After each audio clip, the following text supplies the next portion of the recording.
it of yourself, overworking until you feel accomplished, but then you never feel accomplished because you've set a bar, or something in you has set a bar so high that it's unobtainable. Struggle to give or receive love freely. Codependent relationships because you have poor boundaries. Actual health issues with your heart, lung, chest region, like asthma or high blood pressure or poor blood circulation. And there are so many things that I could go into about that, but it's more intuitive than it is proven by doctors or anything like that. A sense of heaviness in your chest. Haven't I been complaining about this since last year? So,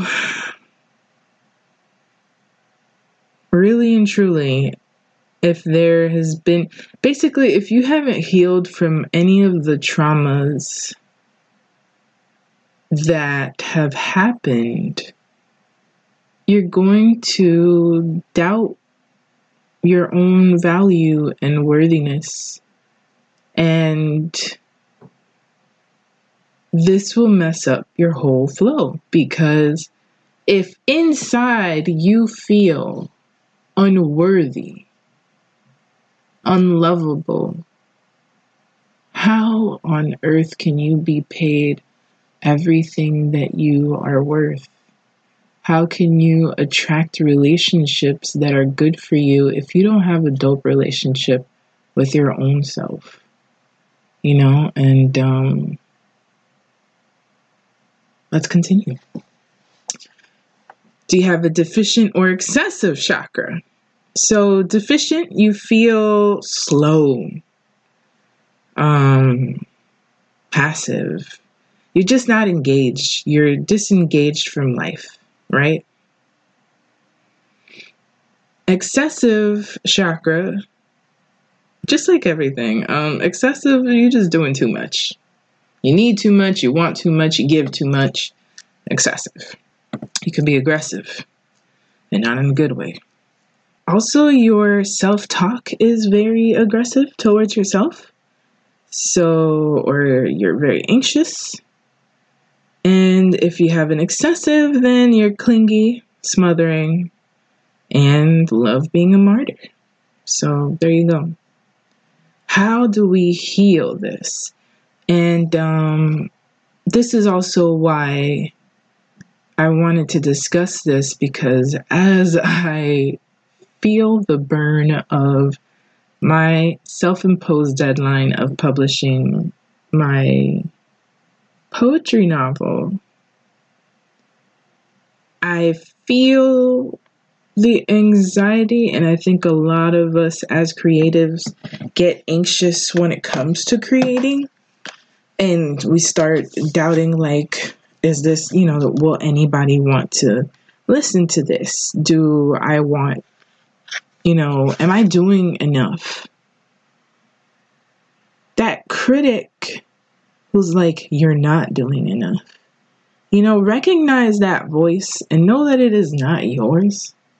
That was somebody else's voice, and I had written a note because there was another place where I had read about the heart chakra.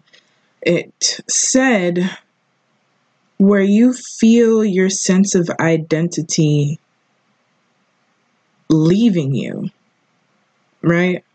Then is when you're like, hey, I gotta work on this.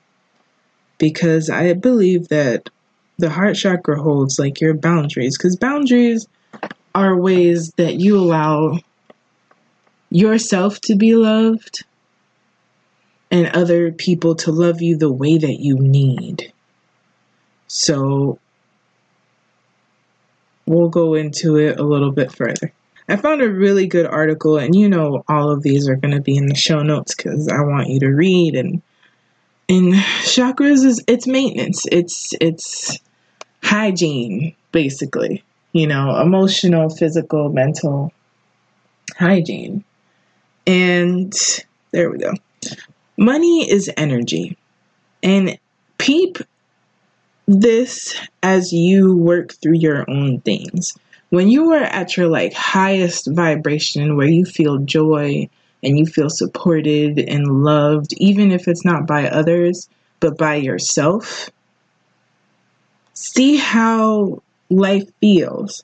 How are you financially? There are a lot of things we can't control, but the world is created on a network of vibrations. If we feel unworthy, even if we go into abundant systems, we could self-sabotage because we feel unworthy. Somebody may want to give you $1 million, but you're so low vibrational. They're like, you know what? Never mind.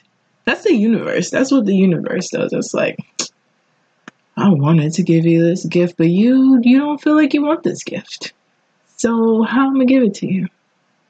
And then if I give it to you, are you going to be able to be present with it? Or are you just going to continue tripping on what you haven't forgiven people for? So money is energy. And if your heart chakra is balanced, then you can bring in more opportunities to be financially abundant. I'm not saying, tomorrow you're going to have $6,000, although if your manifesting abilities pop in, then go forth and prosper. So, how does it impact money flow? The heart chakra supports, and I'm reading this verbatim in the link, supports your ability to handle financial challenges with compassion, basically, and resilience. We make mistakes, but what do you do when you make one? How do you respond to yourself? Self-forgiveness is the foundation for learning from money mistakes. When we learn, we're able to better bust through the blocks. When you feel like there's not enough money, question how you feel internally. And this is legit me also talking to myself. Whatever your anxieties are about yourself, see how it's affecting you externally in your finances. Also, the things that we've learned from growing up can affect our ability financially to hit our goals, to create opportunities for us. As creatives, a lot of the external noise has been, if you're a creative, you're going to be starving. And so you start to internally swallow that and think, at least for me, I, for a time, believed I couldn't be a creative and be financially sustained. So I've basically taken the long road to being a creative, be it full-time or just fully intentionally. Because I'm like, I'm going to be hungry and these bills are not going to wait for this book to be done, right? If you're blocked, you can have limiting beliefs around money, negative emotions. Lack of exercise can adversely impact the chakras, unhealthy food. Everything is connected. We are a web. So, to change it up, in order to heal, I like these reflection questions that this person had. How might you be more open to receiving money? And you also have to check your relationship with money. And I wrote a note where it's like, have a journaling session with yourself. And, think of all the ways that you feel maybe negatively and positively about money. And break it down to why do I feel this way negatively about money? Why do I feel this way about money? and see, like, break it down, unless you have a therapist or a mentor, somebody that you can talk about it with. But a lot of it, I would like, if you so choose, this is not,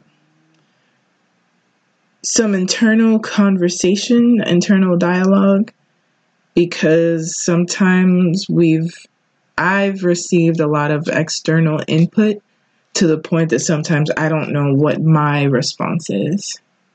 So, if you want to do your own thing first, do that. And then maybe discuss it with a therapist or a mentor or whomever. Somebody who's not going to invalidate how you feel. What past money mistakes do you need to forgive yourself for? Are there relationships that, this is a good one. Are there relationships that negatively impacted your finances that require healing? I'm going to read that one again. Are there relationships that negatively impacted your finances that require healing? Are there emotional memories around money that you may still need to heal? What small steps can you do to improve your current finances? And so, relationships. Relationships affect everything. It's communication. It's long-term, right? And I just took a class, a webinar, where she stated, look around at your relationships and the people that you spend the longest amount of time with. If you feel great with them, then you're in the right place, basically. But also consider the people that you work with. Because, we think of family and friends, but we've chosen to be with our friends. A lot of us have created our family units. Or if we haven't and we feel unsafe with them, see how you can pivot to spend less time. Because that means that when you're unsafe, when you're unhappy, when you're anxious and afraid, you're losing valuable energy. When you get home from being somewhere, one example is at a job that you're just over it. Do you really think that I want to write 1,000 words or edit my book no? If I am frustrated and exhausted and anxious, I'm not going to be able to create because my place of joy has been tampered with. So think about that. I have a lot to say because a lot has happened. Another thing that needs to be done, and this is not a fun thing, is to actually feel all of the things that you really feel. I think that I have been very guilty of this. I think before, pre-therapy, pre-art therapy especially,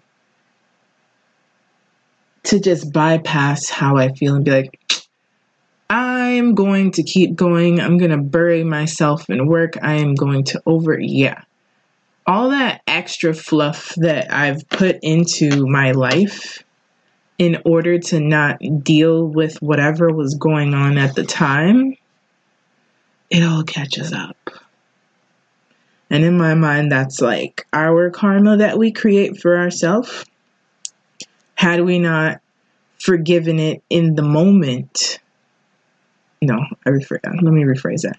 Had we forgiven it in that moment or learned to feel and then figure out our way to forgive ourselves and maybe possibly the other person, would not create this karma of having to go back and start that shit all over again and feel all over again and do the whole thing all over again and then heal.